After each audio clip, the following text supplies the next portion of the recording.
Esse texto também é um texto grande, a gente não vai ler ele todo. Queria ler duas partes com vocês, verso 1 ao verso 9. Depois a gente vai pular para o verso 33, até o verso 42, tá? Levítico, capítulo 14. Diz assim: preciosa e poderosa palavra de Deus.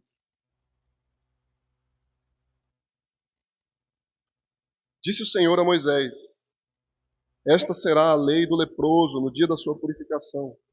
Será levado ao sacerdote. Este sairá fora do arraial e o examinará.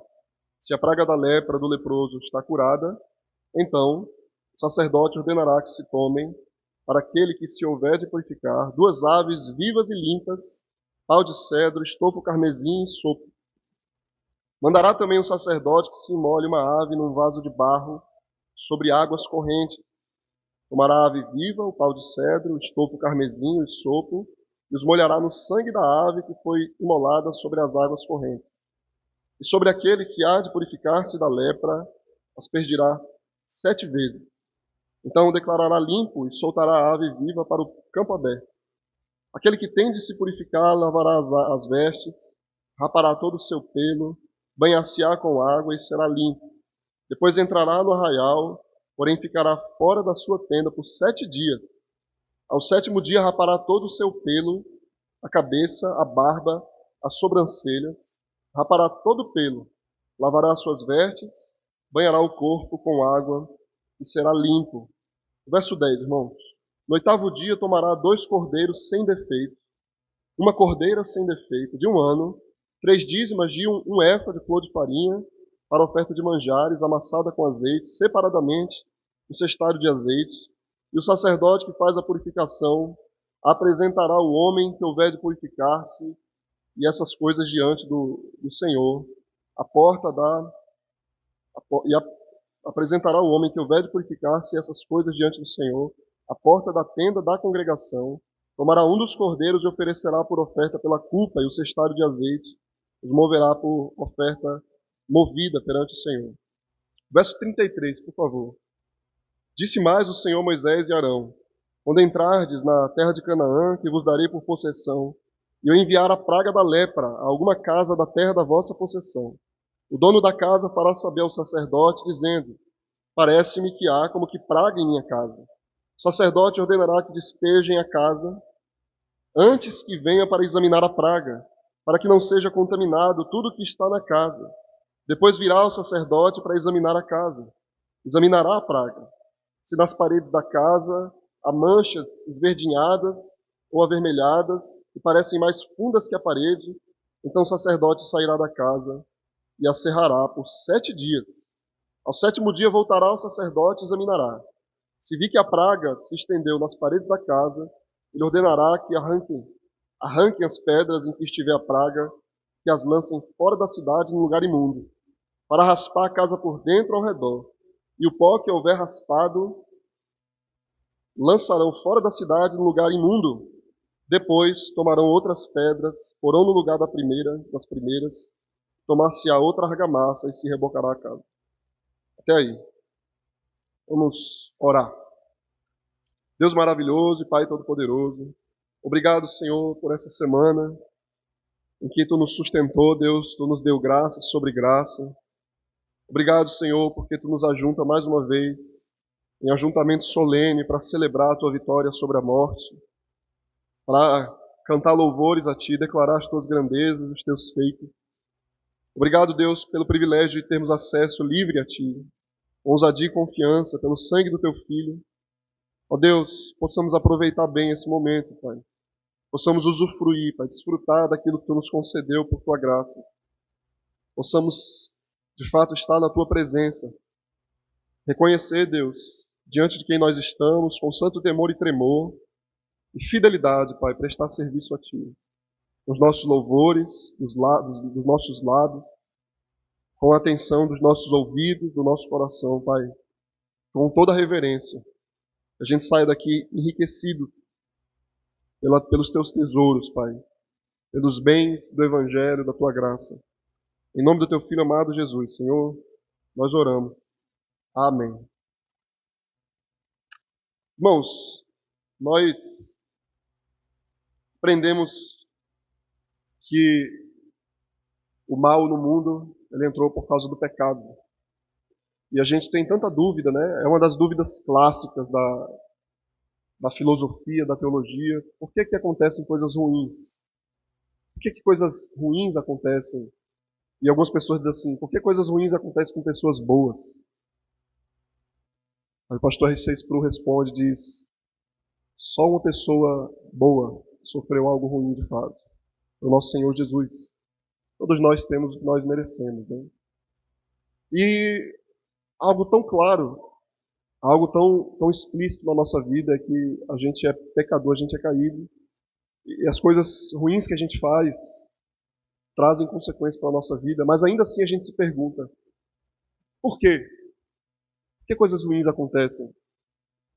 Então, Deus, na sua bondade, na sua sabedoria, Ele desenha para a gente, Ele explica para a gente de um modo quase que balbuciando, né? Ele fala como que é uma criança. Ele desenha, através de símbolos, o significado do pecado e as suas consequências.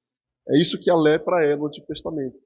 Deus está expressando para a gente, por símbolos, por desenho, o que o pecado faz com a gente. É uma doença, se espalha, corrói a nossa vida, que pode se infestar para a nossa família, para os nossos amigos. E todo cuidado é pouco. Então, esse texto aqui, capítulo 14, ele é uma continuação do capítulo 13. A lei da lepra está resumida aqui nos capítulos 13 e 14. Tá? No capítulo 13, a gente viu como diagnosticar a lepra. Então, o sacerdote ele tem várias orientações para saber se a pessoa estava ou não com aquele problema. E no capítulo 14, nós aprendemos a purificação cerimonial daquela doença. Tá? A purificação cerimonial. E é interessante que ele vai acrescentar mais um item da pessoa, que é a casa. No capítulo 13 a gente viu a carne e a roupa das pessoas, né? Os seus tecidos. E agora a gente vai acrescentar também as casas. Como é que a lepra se espalha pela casa. Lembrando que a palavra lepra aqui, ela é uma tradução que não significa exatamente a doença que a gente conhece como lepra hoje. Mas o que Moisés está abordando aqui é uma série de doenças de pele. E tem gente que diz que a lepra nem estava contada aqui entre essas doenças. Mas vocês percebem que não é uma coisa qualquer. Ele aborda aqui coisas que afetam os nossos objetos, nossos bens. Então era um mofo, era um fungo, né? Era uma coisa mais do que a gente entende por lepra. Os versos 1 a 32 aqui desse texto vão falar da purificação cerimonial da doença de pele. E os versos 33 a 57 vai tratar da purificação para as casas. Tá? A purificação aqui, irmãos, a gente deve lembrar, é a purificação cerimonial, que restaura a pessoa ou um item, um objeto que foi prejudicado, que foi danificado. Isso quer dizer que o sacerdote ele não cura a doença. Tá? A ideia é que a pessoa já estava curada da doença e agora ela seria restabelecida ao seu estado cerimonialmente puro. Então o sacerdote ele purifica não a doença, ele não pode curar, ele não tem esse poder. Mas ele faz uma série de rituais para a purificação cerimonial. Quem cura é Deus. É Deus. O ritual apenas habilita a pessoa a entrar de novo na comunidade e no santuário. Tá? Uma coisa importante é que essa doença afeta as coisas que a pessoa possui. No caso de uma pessoa doente, irmãos, o que acontecia aqui? O sacerdote ele saía do arraial, a pessoa estava cerimonialmente impura, ela foi colocada para fora do arraial, o sacerdote ia lá fora e ia examinar a doença lá fora. Se a pessoa tivesse finalmente curada, o sacerdote então iniciava um dos rituais mais complexos, mais elaborados do livro de Levítico. Em toda a lei, era a restauração cerimonial de alguém que estava impuro. E é interessante porque a gente vê aqui uma gradação. A pessoa ela vai sendo restabelecida aos poucos. Então a pessoa está dentro de 3 círculos. Ela está lá fora no arraial, para fora da comunidade. Então ela volta para dentro da comunidade. Depois ela pode entrar na sua casa e no santuário. Tá? E no santuário. Então ela vai sendo restaurada aos poucos. Lembrem disso. É uma restauração gradual, tá? Então envolvia 3 cerimônias em 3 graus diferentes de purificação. Depois da primeira cerimônia, a pessoa que estava sendo purificada, ela ainda não estava suficientemente pura para entrar na sua própria casa, mas ela poderia entrar na cidade, no acampamento. Então ela estava fora do acampamento, agora ela podia entrar no acampamento. Depois do segundo ritual, um ritual mais elaborado, mais sério, então a pessoa poderia entrar na sua casa e no tabernáculo, tá? Aí vinha, então, o estágio final da sua purificação. Ele entrava no santuário. Vejam só, irmãos, eu sei que tudo isso pode ser maçante, né? Todas essas informações, mas vocês devem ter o interesse, a habilidade, a sabedoria de olhar sempre para Cristo, para Jesus. O que ele está fazendo por nós?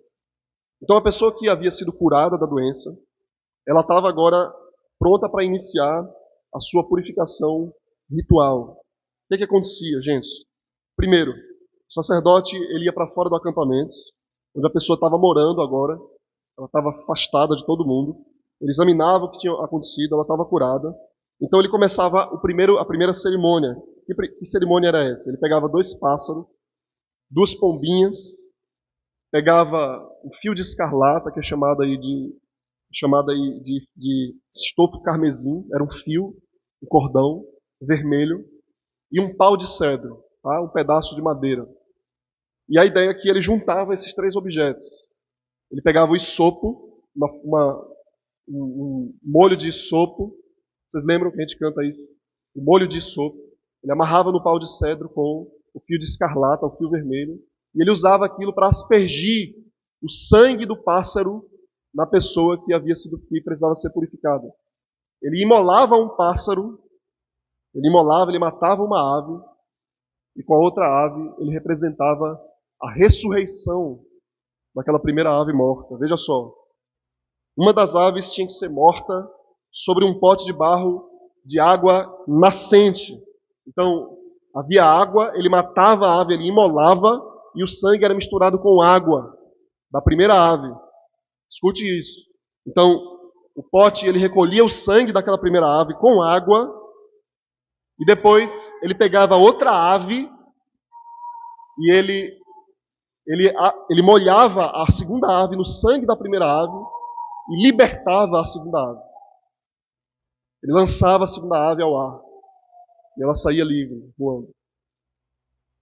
Isso é importante a gente compreender que desenho é esse que Jesus está representando, que Deus está representando para nós aqui. Ele pegava o sangue daquela ave morta com o isopo e aspergia 7 vezes na pessoa que estava sendo restabelecida, restaurada. 7 vezes. Então a pessoa era declarada cerimonialmente pura para poder voltar ao acampamento. Ele soltava então a segunda ave. É interessante. Esse ato ele é muito parecido com o que acontece no capítulo 16. A gente vai estudar, se Deus permitir, daqui a 2 domingos. No sacrifício mais importante do povo hebreu, que era o sacrifício da expiação, em que um cordeiro era morto e um segundo animal, um bode, era solto no deserto. Aquele bode solto no deserto representava o nosso pecado sendo afastado de nós. E aqui talvez a ideia dessa ave, ela também traga esse simbolismo do pecado indo embora. Então, a gente morre e o nosso pecado é afastado de nós.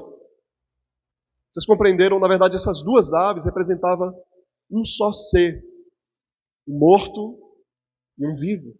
Ou o pecado sendo levado ao túmulo e afastado de nós. Essa é a ideia desse sacrifício. A pessoa, então, irmãos, estando purificada, ela devia realizar mais 3 ritos finais. Escute isso. A pessoa lavava a sua roupa, tomava um banho e fazia sua barba, né? Sendo homem, fazia barba. Ou seja, e não só a barba, ele tirava os pelos do corpo. Ele ficava com uma pele lisinha. Aqueles que haviam completado esses ritos, depois das 2 aves mortas, a purificação com sangue, a lavagem da roupa e do corpo e tirar todo o pelo do seu corpo. Então ele alcançava um novo grau de pureza. Mas ele ainda não podia entrar na sua casa. Durante 7 dias. Durante 7 dias. Isso mostrava que a impureza que aquela pessoa tinha talvez pudesse voltar. Então tinha um cuidado de que essa santificação fosse gradual. Então ele não habitava na sua própria casa, ele voltava ao acampamento, mas não entrava na sua casa. Durante 7 dias, mesmo no primeiro estágio de purificação, ele ficava em observação. Dentro da comunidade, ele ficava em observação. Durante 7 dias. Então, o verso 9, ele frisa isso. Ele enfatiza a aparência da pessoa purificada. Ele diz que a pessoa se lavava todinha e rapava o seu pelo. Isso é muito importante, gente, porque o que representa esse renovo, né? Uma ave que ela ressurgiu dos mortos, e agora essa pessoa é completamente lavada e tem a sua pele limpa. É interessante porque o verso 9 diz assim: ao 7º dia rapará todo o seu cabelo, a cabeça, a barba, as sobrancelhas, rapará todo o pelo, lavará as suas vestes, banhará o corpo com água e será limpo, e no 8º dia tomará 2 cordeiros sem defeito, uma cordeira sem defeito de 1 ano, 3 dízimos de 1 efa de flor de farinha, para oferta de manjares, amassada com azeite, separadamente, um cestário de azeite. Ele rapa o seu pelo, se lava, e aí somente no 8º dia ele faz o último rito de purificação. Não no 7º dia, mas no 8º dia. Ali termina a sua purificação. Eu vou já explicar como eu quero que isso era feito, mas vejam mais uma vez como é que o 8º dia é importante aqui.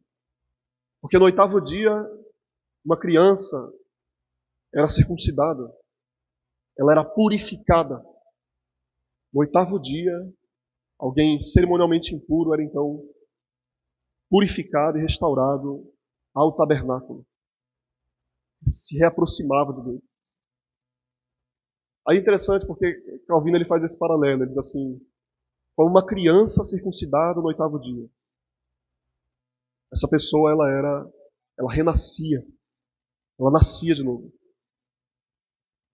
Então, quando ela estava afastada, é como se ela tivesse morrido. E agora ela morre para si mesma.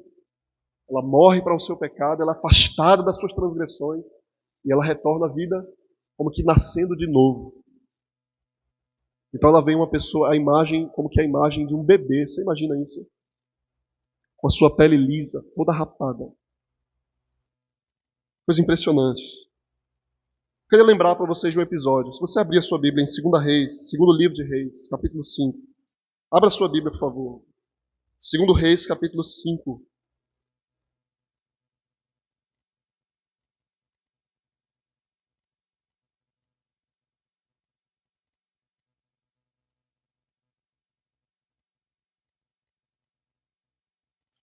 Queria ler 3 versículos com vocês. O verso 1, o verso 10 e o verso 14, para a gente não precisar ler a história toda.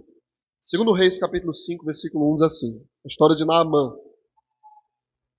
Naamã, comandante do exército do rei da Síria, era grande homem diante do seu senhor e de muito conceito, porque por ele o Senhor dera vitória à Síria. Era ele herói de guerra, porém leproso. O verso 10 diz assim, irmãos, verso 10. Então Eliseu lhe mandou um mensageiro dizendo: vai, lava-te 7 vezes no Jordão e a tua carne será restaurada e ficarás limpo. Verso 14. Então desceu e mergulhou no Jordão 7 vezes, consoante a palavra do homem de Deus. A sua carne se tornou como a carne de uma criança. Ficou limpo. É interessante, né? Vocês percebem aí que esse episódio, ele não tem exatamente nenhuma menção à lei, mas ele tem alusões. Veja só, ele entrou 7 vezes no rio. Você já leu essa história? Quem lê essa história sempre se pergunta. Naamã se perguntou.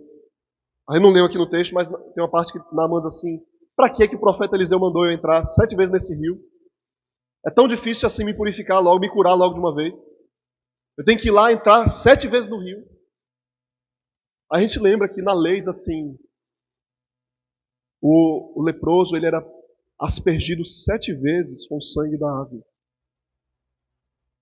Isso é uma alusão à lei. O que é os 7 vezes, irmãos? É completude, ele está sendo completamente purificado. E aí o final do texto diz: e a sua carne ficou como a carne de um bebê, de uma criança. Ele nasceu de novo. Ele renasceu. Calvino, irmãos, assim, Deus é o único autor da nossa pureza. Ele é aquele que purifica a gente. Porque ele é aquele que cura a gente. Ele é aquele que purifica do pecado. Deus pode purificar você do seu pecado. Ele pode lavar você da iniquidade. Então, o verso 10 até o verso 20 inicia o último estágio da purificação, que é o sacrifício dos animais de rebanho, onde é dito que ele tinha que pegar mais 3 animais e fazer mais 3 ofertas. Vocês percebem, não existe nada parecido com isso no Antigo Testamento. É algo muito profundo, é uma purificação muito profunda. Talvez a ideia, irmãos, é que o pecado ele se aprofunda, ele vai no âmago do ser. Então a pessoa tem que ser purificada no estágio mais profundo possível. Então ele oferece agora mais 3 ofertas. Então, os ritos finais, no 8º dia, retornam a pessoa a um estado de pureza ritual. A pessoa agora pode agora entrar no tabernáculo. Esses ritos ofereciam 3 ofertas. Oferta pela culpa. A gente já estudou tudo isso no início do Levítico. Oferta pela culpa, que é chamada de oferta de reparação. Oferta pelo pecado, que é chamada de oferta de purificação. E holocausto. São as 3 principais ofertas, as 3 primeiras ofertas e ofertas obrigatórias. A presença de todas essas ofertas assegurava a pessoa de que ela estava completamente tratada. Completamente tratada. O primeiro sacrifício, irmãos, chamado oferta de reparação, vocês lembram que a oferta de reparação trazia a ideia de que a pessoa ela tinha defraudado Deus, ela tinha tirado alguma coisa de Deus, se levantando contra algo de Deus. Então a pessoa tinha que não só oferecer uma oferta, mas tinha que pagar algo. Ela tinha que dar algo mais dos seus bens, como se ela estivesse devolvendo aquilo que ela roubou. Essa é a diferença da oferta pela culpa e a oferta pelo pecado. O que significa isso, então? Por que a pessoa primeiro, o leproso, tinha que primeiro, na sua restauração, ter que oferecer uma oferta de reparação, oferta pela culpa? Porque a ideia é que o seu pecado afeta a igreja, afeta o santuário. O cuidado era que o fungo, né, o problema não se espalhasse e chegasse ao santuário. Então a pessoa era rapidamente afastada. Então, o nosso pecado, ele danifica, se levanta contra aquilo que pertence ao Senhor. Não sei se vocês lembram, mas em Romanos capítulo 8 a gente estudou. Muito cuidado. O apóstolo Paulo diz que o pecado é inimizade contra Deus. O pecado não é um inimigo. Ele é a própria inimizade. E ele não é inimizade simplesmente, mas ele é inimizade contra Deus. Ou seja, imagine que o seu pecado ele tem prejudicado suas relações, o seu trabalho, a sua família, o seu modo de pensar, de agir, mas esse não é o objetivo final do pecado. Porque ele quer se levantar contra Deus. O pecado quer afastar você de Deus. Ele quer se levantar contra o povo de Deus, contra a palavra de Deus. Então, é necessário uma oferta de reparação. Porque o nosso pecado se levanta contra Deus, contra o Senhor. A oferta de reparação aqui, a gente já estudou ela, mas acontece uma mudança aqui. Ela não era feita exatamente do jeito que a gente viu. Na purificação ritual, não era feita exatamente do jeito que a gente viu. Porque o sacerdote, ele matava o animal, ele pegava um pouco do sangue do sacrifício e ele colocava na extremidade da pessoa, na orelha direita, no dedão direito da mão e no dedão direito do pé. Isso é importante, porque essas extremidades representavam o corpo inteiro da pessoa. Ele não ia derramar sangue na pessoa, mas ele simbolizava que a pessoa completamente purificada pelo sangue. Onde era feito isso também? Na ordenação do sacerdote. Na ordenação do sacerdote, ele era molhado na ponta da sua orelha, dos seus dedões, com óleo. Então a pessoa aqui, ela passava por uma espécie de ritual que lembrava a gente da ordenação sacerdotal, ou seja, o que significa isso, gente?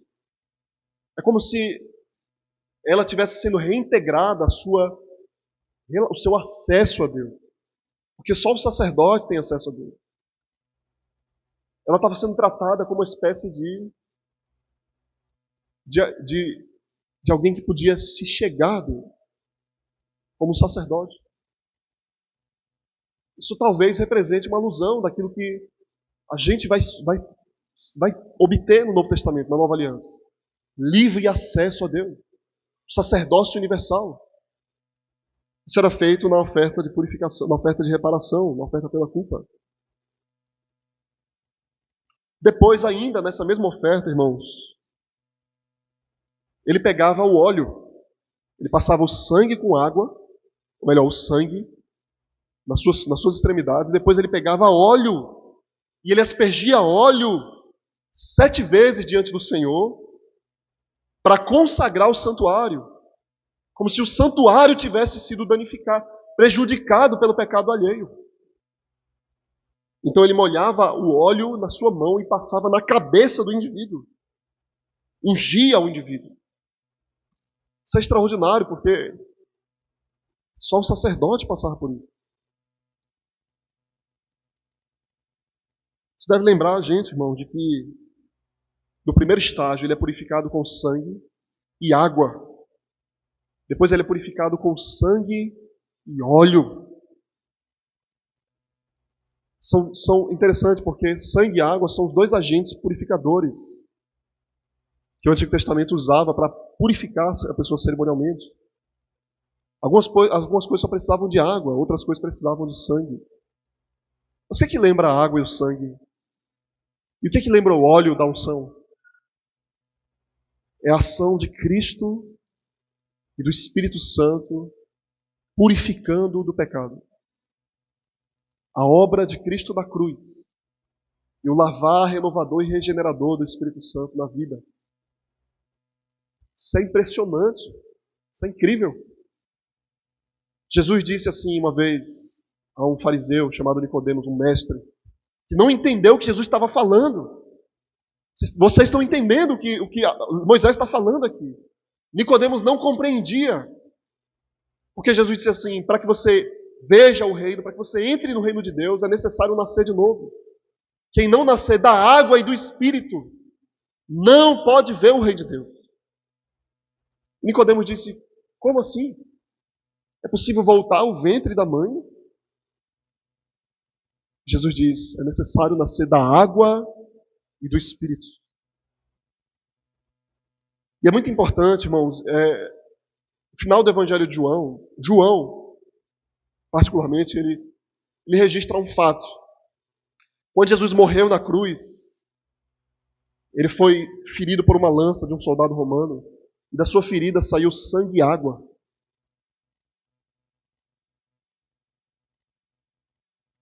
É assim que nós somos purificados. Quando Jesus sobe ao céu, ele faz 2 coisas por nós. Ele intercede ao Pai por nós, baseado no sangue derramado da cruz. Ele ora por nós. E ele derrama o seu Espírito sobre a igreja, como chuva. Ele lava do pecado, ele purifica a sua igreja. Matthew Henry, ele diz assim: onde quer que o sangue de Cristo esteja aplicado para a justificação, o óleo do Espírito é aplicado para a santificação. Esses dois não podem ser separados. Quem foi justificado pelo sangue é santificado pela água e pelo óleo. E não pode separar essas duas coisas. Depois vinha ainda um sacrifício pelo pecado, e depois vinha ainda o holocausto. Mas duas grandes ofertas eram feitas de purificação e de consagração do ser. Isso é incrível, porque que profundidade, que grau de impureza essa pessoa chegou. Vocês compreendem? Ela foi completamente afastada do seu lar, da sua igreja.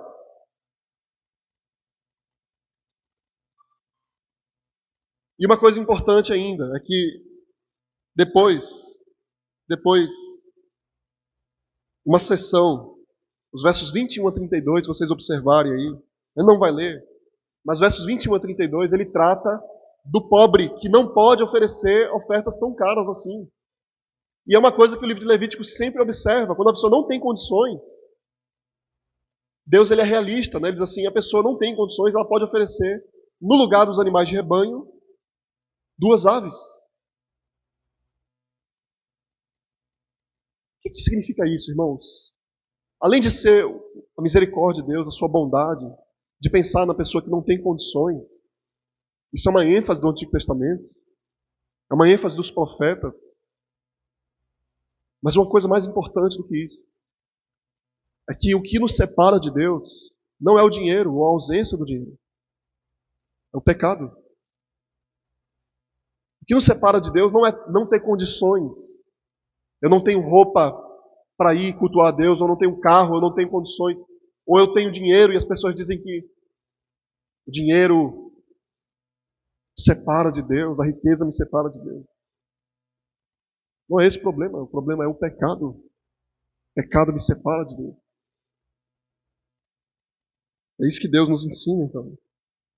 Isaías 59, verso 2, o profeta diz: as vossas iniquidades fazem separação entre vós e o vosso Deus. Os vossos pecados cobrem o seu rosto de vós, para que vos não ouça. Essa é a essência do pecado. Vocês compreendem como é que a pessoa é afastada, ela é separada de Deus. O que é o pecado, então? O pecado me separa de Deus. O que é a separação? Separação é morte. Morte significa separação. É a separação do corpo e da alma. É a separação de Deus. Por isso que é importantíssimo que a pessoa ela compreendesse o que pecado faz. Então, os versos 33 e 53, ele trata finalmente da casa, da purificação da casa. Isso é importante. O texto ele vai ser dividido em 4 partes. A pessoa, o que se faz quando esse problema, esse fungo, esse bolor, seja o que for, ele é descoberto na casa da pessoa. Depois, o que fazer caso ele retorne. Depois ele fala de maneiras em que uma pessoa pode ser contaminada se ela entrar na casa. E depois ele fala ainda do que fazer para a doença, para o problema não se espalhar. Então aqui a gente aprende, irmãos, que aquela praga, ela era enviada pelo próprio Deus. Veja o verso 34, mais uma vez comigo, por favor. O verso 34 diz assim: quando entrares na terra de Canaã, e vos darei por possessão, e eu enviar a praga da lepra a alguma casa da terra, da vossa possessão, o dono da casa fará saber ao sacerdote, dizendo: parece-me que há como que praga em minha casa.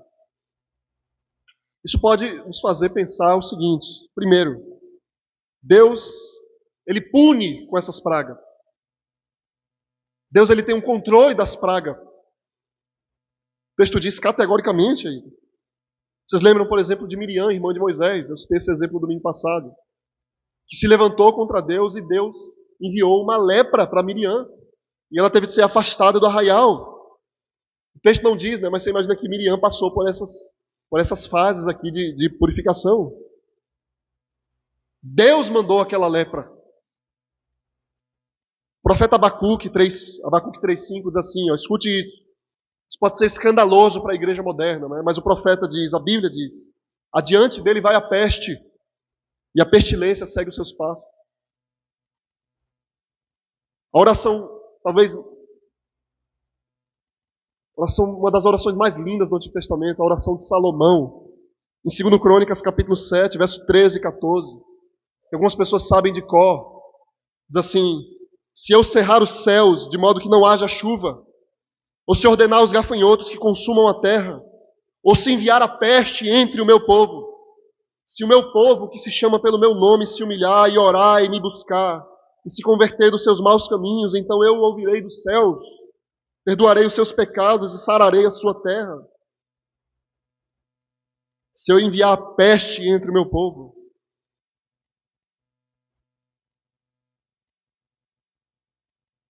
O que Deus estava fazendo quando ele mandava uma peste sobre o mundo? Né? Em 2019, 2020, ele mandou uma pandemia sobre esse mundo. Você se afastou mais de Deus? Você se voltou mais para Ele? Como é que a purificação da casa ocorria, irmãos? O sacerdote, ele fazia praticamente a mesma coisa na purificação da lepra de uma pessoa. Mas ele não fazia o estágio final da purificação, porque não existe derramamento de sangue pela casa exatamente. Ele não oferecia os animais de rebanho. Mas ele fazia um exame da casa. Ele examinava a casa. E em caso mais grave, a casa tinha que ser desmontada, ela tinha que ser destruída. E as pedras da casa tinham que ser levadas para fora do arraial. O pecado, ele destrói completamente. Completamente. Então o ritual pela casa era feito. O que você deve aprender com isso? Ore pela sua casa. Ore pela sua família. Como é que o pecado, ele destrói aquilo que nós construímos? Como é que o pecado afeta aquilo que nós tocamos? Matthew Henry, mais uma vez, irmãos, ele fala assim, os chefes de família devem estar atentos e temerosos ao primeiro aparecimento do pecado na sua família e eliminá-lo, seja ele qual for. Veja como o pecado destrói. É assim, irmãos, então, que a gente deve se atentar para o pecado. A gente deve olhar para ele. Com todo cuidado, a gente deve fugir dele. Zelar pelo nosso lar. Zelar pela nossa igreja. E purificar a nossa vida. Baseado em que nós fazemos isso? No sangue de Cristo derramado por nós. Aspergido sobre nós. Misturado com água e com óleo. É isso que João fala. Exatamente com essa linguagem. 1 João capítulo 1, verso 7. Se porém andarmos na luz como Ele está na luz, mantemos comunhão uns com os outros, aí ele diz, e o sangue de Jesus, seu Filho, nos purifica de todo pecado. No capítulo 3, verso 3, ele fala, e a si mesmo se purifica todo que nele tem essa esperança, assim como ele é puro. É assim, irmãos, que não seremos separados de Deus pelo pecado, mas Deus nos separa do pecado. O pecado tenta separar a gente de Deus. E o Deus, ele nos separa do pecado. Salmo 103, veja só a linguagem do salmista. Salmo 103, verso 3 e verso 12. A palavra de Deus diz assim, Ele é quem perdoa todas as tuas iniquidades, quem sara todas as tuas enfermidades. Veja como é que ele trata o pecado e o seu efeito. Ele diz, Ele perdoa as iniquidades e sara as enfermidades. Aí o verso 12 ele fala, quanto dista o oriente do ocidente, assim afasta de nós as nossas transgressões. O pecado nos separa de Deus, mas Deus nos separa do pecado, Ele afasta de nós as nossas transgressões. Isso que Deus faz por nós. Eu quero terminar lendo uma história para vocês. Está na Bíblia, eu queria que você abrisse a sua Bíblia em Lucas 17. Por favor, irmãos, abra a sua Bíblia em Lucas capítulo 17. Verso 11.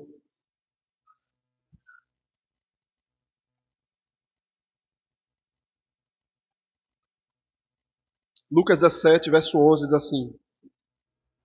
Evangelho de Lucas, verso 17, capítulo 17, verso 11 ao 19. Eu vou ler para a gente concluir. Verso 11. De caminho para Jerusalém, passava Jesus pelo meio de Samaria e da Galiléia.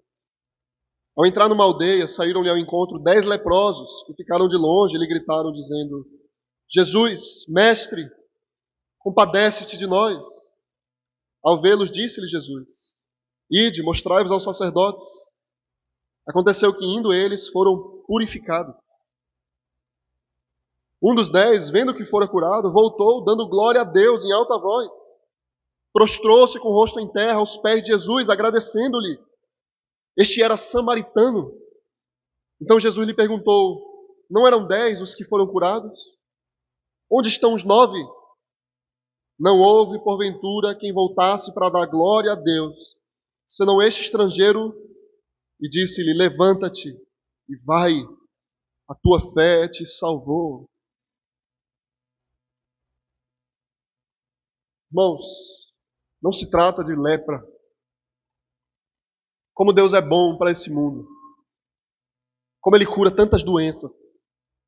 Como Ele derrama tantas bênçãos sobre esse mundão.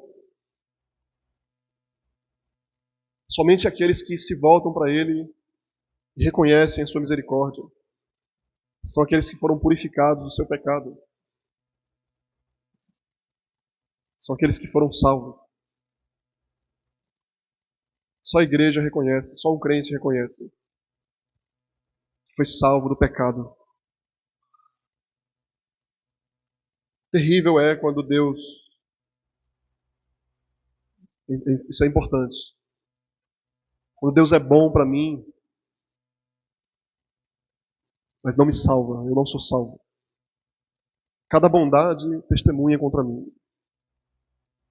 Mas é maravilhoso quando Ele é bom para mim de um modo especial. Quando Ele me purifica do meu pecado. Quando Ele me salva da minha iniquidade. Jesus Cristo morreu para me lavar da minha iniquidade. Esse é o meu Salvador.